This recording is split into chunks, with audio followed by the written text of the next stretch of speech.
تمہارا صبر ہی تمہاری سب سے بڑی طاقت ہے۔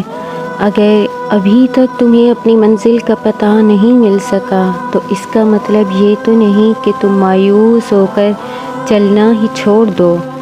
اگر ابھی تک تم یہ جان نہیں سکے کہ تمہارے لیے کیا بہتر ہے اور کیا نہیں تو اس کا مطلب یہ تو نہیں کہ تم دعا کے لیے ہاتھ اٹھانا بند کر دو۔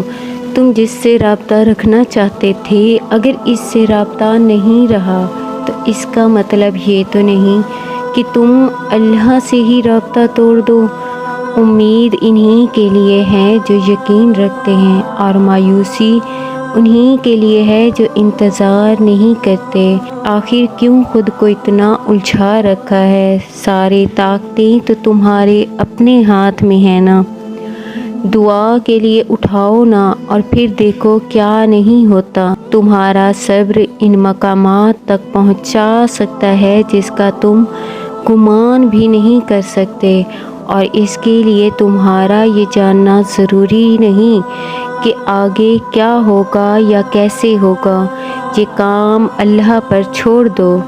تمہارا کام بس یقین رکھنا ہے۔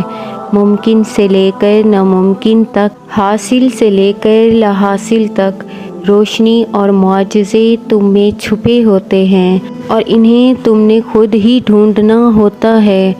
اللہ کوئی بھی کہانی ادھوری نہیں رکھتا، بس انداز مختلف ہوتا ہے، مگر وہ ہر قصے کو پورا کرتا ہے۔ کوئی بھی جگہ خالی ہمیشہ نہیں رہتی۔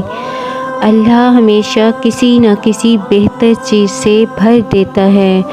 زخم کوئی بھی عمر بھر نہیں ستاتا۔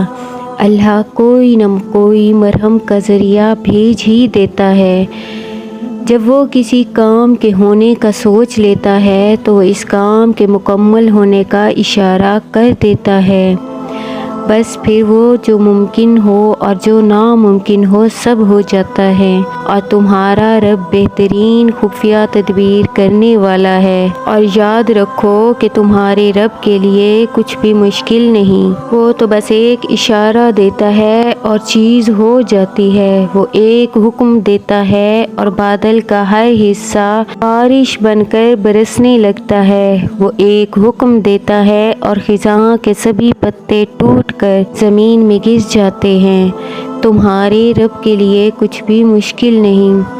ویورز، اگر میری اس ویڈیو سے آپ کو کچھ بھی اچھا لگا ہو تو مجھے کمنٹس میں لازمی بتائیے گا، اور امید ہے کہ میرے ویورز جہاں بھی رہیں شاد اور آباد رہیں، اور میری دل سے دعا ہے کہ آپ جن دعاؤں کے لیے دن رات اللہ تعالیٰ سے دعا کر رہے ہیں اللہ تعالیٰ جلد اس کو قبولیت کا شرف عطا فرمائے۔ آمین۔ جزاک اللہ۔